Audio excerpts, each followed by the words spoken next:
شب قدر میں پڑھی جانے والی نفل نمازوں کا طریقہ اور قرآن پاک کی تلاوت اور ذکر وغیرہ کا بیان۔ شب قدر یعنی 23ویں شب، یعنی رمضان کی 23ویں رات کو پڑھی جانے والی نفل نمازیں، قرآن پاک کی تلاوت اور ذکر وغیرہ کا آج ہم لوگ بیان کریں گے اور سیکھیں گے۔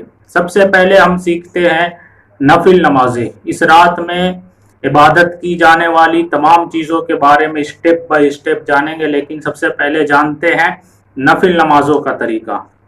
تو سب سے پہلے ہمیں 4 رکعت نماز اس طرح سے پڑھنا ہے کہ الحمدللہ کے بعد 3 مرتبہ سورہ اخلاص یعنی قل ھو اللہ احد پڑھنا ہے، 2 رکعت کر کے، یعنی 2 سلام سے 4 رکعت نماز پڑھنا ہے، اور 4 رکعت کمپلیٹ ہونے کے بعد 70 مرتبہ درود پاک پڑھنا ہے، یعنی درود شریف جو بھی یاد ہو آپ اس درود شریف کو پڑھیں۔ دوسری نماز ایک اور ہے جو کہ 8 رکعت کی ہے، یعنی 2 رکعت کر کے 8 رکعت پڑھنا ہے 4 سلام سے۔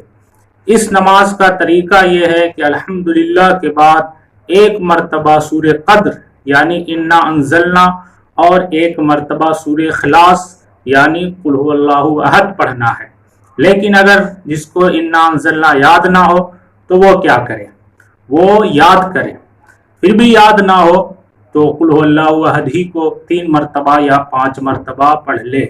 اس طریقے سے 2 رکعت کر کے جب 8 رکعت کمپلیٹ ہو جائے تو سلام پھیرنے کے بعد 8 رکعت کمپلیٹ ہونے کے بعد 70 مرتبہ کلمہ تمجید یعنی تیسرا کلمہ پڑھے، یعنی سبحان اللہ والحمد للہ ولا الہ الا اللہ واللہ اکبر ولا حول ولا قوت الا باللہ العلی العظیم۔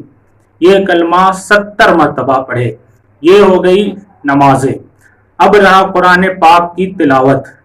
تو اس رات میں سورہ یاسین اور سورہ رحمان کی 1 مرتبہ تلاوت کرنا بہت ہی افضل ہے، اور اس کے علاوہ بھی آپ اور بھی ذکر کر سکتے ہیں، توبہ استغفار کر سکتے ہیں، قضا نماز پڑھ سکتے ہیں، لیکن آسانی کے لیے اس لیے کہ 5 راتوں میں جاگنا ہے، شب قدر کسی بھی ایک رات میں ہو سکتی ہے اور صبح اٹھنا بھی ہے، تو بیٹر یہ ہے کہ ہر 5 رات میں کچھ نہ کچھ عبادت کر لیا جائے، تاکہ کسی بھی رات میں اگر شب قدر ہو تو وہ ہم اسے پالیں۔ تو بیٹر یہ ہے کہ 4 راتیں یعنی 21، 23 اور 25 اور 29 کو تھوڑا تھوڑا کچھ دیر جاگ لے، 1 گھنٹہ جاگ لے، اور 27 کو پوری رات جاگ لے، اور نمازیں اور بھی پڑھ سکتے ہیں، تو صلاۃ التسبیح بھی پڑھ سکتے ہیں، قضا نمازیں بھی پڑھ سکتے ہیں، اور بھی قرآن پاک کی تلاوت پڑھ سکتے ہیں۔ لیکن ہم نے آپ کی آسانی کے لیے اتنی نمازیں اور تلاوت اور ذکر وغیرہ بتا دیا۔ آپ بھی عبادت کیجئے، ہم سب مل کر عبادت کیجئے، اور تمام لوگوں کے لیے دعا کیجئے۔